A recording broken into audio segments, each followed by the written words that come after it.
हमारे भाई सांसद आदरणीय चंद्रशेखर आजाद जी ने कहा कि जब लोगों के घर में जुलूस के नाम पे मारपीट करते हो, अपमानित करते हो, तो तुम्हारी फीस कहाँ चली जाती है। और जब संविधान निर्माता की जयंती में जुलूस निकल रहा है तो तुम्हारे पेट में दर्द हो रहा है। तो दामोदर भी कहना है, रोकने वालों को पूरी ताकत लगा दी, लेकिन देश की आजादी 1947 से लेके आज तक कभी बाबा साहब का जयंती का कार्यक्रम इतना बड़ा नहीं बना था जितना बड़ा आज देश के अंदर बना है। ये बाबा साहब की संविधान की ताकत है, ये आपकी ताकत है, हमारी ताकत है। बोले नहीं गद्दारी कर देते, ये हमारी ताकत है। बाबा साहब जाग गए हैं और जाग गए हैं।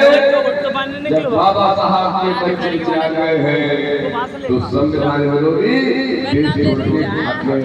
भाइयों, जो कभी बाबा साहब की मूर्ति का विरोध करते थे, जो कभी अपने कार्यालय में हर झंडा लगाना पसंद नहीं करते थे,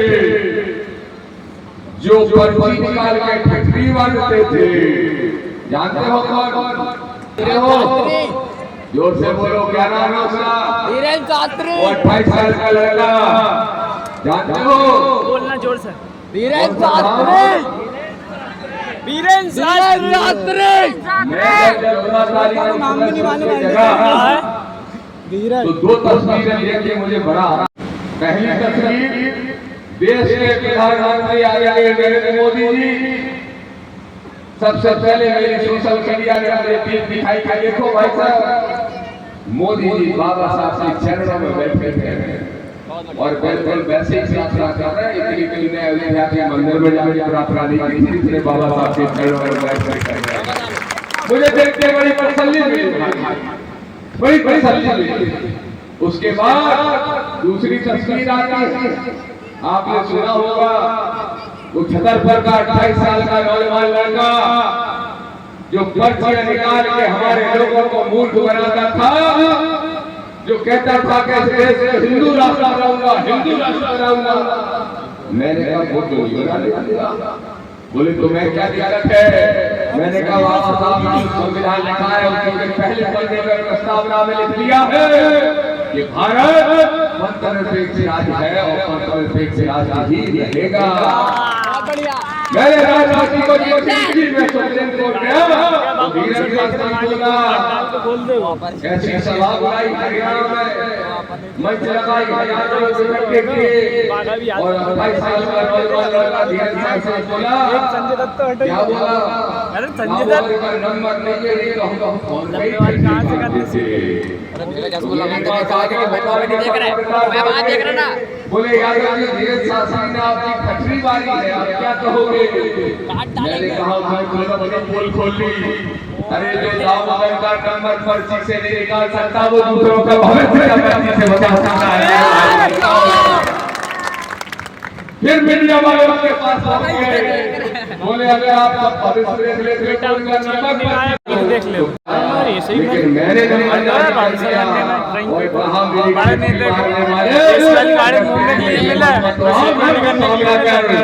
दामोदर के अंदर और किसी चीज की ताकत तो न हो, लेकिन बाबा साहब के संविधान की ताकत है, तुझे जेल कर देंगे। अब वो वीरेंद्र शास्त्री सुधर गया, पहले कह रहा था दामोदर की ठंडी मार देंगे, अब मालूम क्या कह रहा है? अब पत्रकारों ने पूछा दामोदर जी ऐसा क्या रखिए, हम भी बोलते उनके बारे में हमें कुछ क्या, उसकी जुबान तो बंद हो गई। उसके बाद मैंने देखा एक हफ्ते पहले वीरेंद्र शास्त्री ने क्या किया, वीरेंद्र शास्त्री जो वचन करते हैं और पर्चियां निकालते हैं, तो पर्ची निकालते कह रहे ये देश युद्ध से नहीं बुद्ध से चलेगा। मुझे मीडिया वालों ने भेजा, भाई साहब इसको क्या हो गया? हमने कहा इसको हमने संविधान का इंजेक्शन लगा दिया, और वो इंजेक्शन असर कर रहा है, तो इसलिए बोल रहा है कि ये बुद्ध से नहीं युद्ध से नहीं बुद्ध से चलेगा। मैंने मैंने कहा रुको 2 दिन बाद बाबा साहब की जयंती है, हो सकता है ये जयंती पे बाबा साहब को भी प्रणाम करने पहुंचे।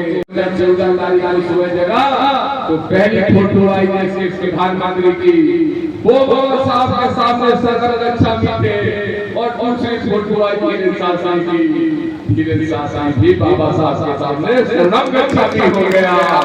ये हमारी जीत है। हम विभाग करने बनाए, सरकारें कितनी बनाए, वो तो समय बनाएगा, लेकिन हमने अपने संस्थान की ताकत उन लोगों से बचवानी जो बाबा साहब की मूर्तियां तोड़ देकर काम करते थे। ये मेरे अग्रवाली साहब का ये हमारी जीत है, ये दावा है। अब क्या कह रहे हैं, अब बड़ी पीड़ा हो रही। कल मीडिया वाले मजा आ रहा है डायलॉग सुन के, 1 घंटा तक खड़ा रहूं, वहां पे भी दे रहे तो कान दुख रहा था। अब जब बोले या ना हमने तब पे गेम कि भाई साहब बाबा साहब की जयंती के जुलूस में उत्तर प्रदेश के किसी जिले में बोले वो परशुराम चौक से चल गए आपके साथी, परशुराम चौक। तो बोले आप क्या कहना चाहते हो? तो मैंने से पूछा कि कौन परशुराम? मैंने कहा कौन परशुराम? मैं तो नहीं जानता। बोले आप नहीं जानते? मैंने कहा नहीं, मैं तो बाबा साहब को जानता हूं। ना मेरे दोस्त का नाम परशुराम, ना मेरे रिश्तेदार का किसी का नाम परशुराम। कौन है परशुराम? मैं नहीं जानता। मेरे इतना भाइयों चंद्रशेखर से आप तो मनुवाद तो सबसे नीचे है जो क्या पोस्टर रावण आता सिवनी का बोले परशुराम जी दामोदर का गला काट दे, परशुराम जी दामोदर को ऐसे कुंडी का जाम कर जा रहा है ना। अरे मैंने कहा धीरेन्द्र शास्त्री के बिरादरी में हो या तो कहते ना चंद्रशेखर रावण एक दिन सोशल मीडिया पे ये रोड जाम करना है, एक सोच में रोड जाम करवा देना।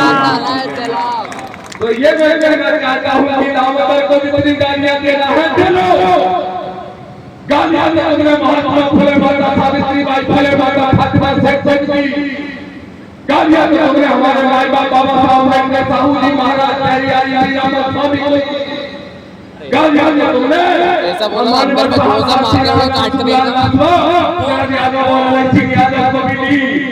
गालियां दे चंद्रशेखर आजाद का भी लेना हो, गालियां दामोदर का भी ले लो। तुम्हारी गालियां हमारे लिए शराब नहीं, फूल है, इनाम है। जितनी गालियां दोगे उतने ही सांसद विधायक बन के विधानसभा में पहुंचाने का काम करेंगे।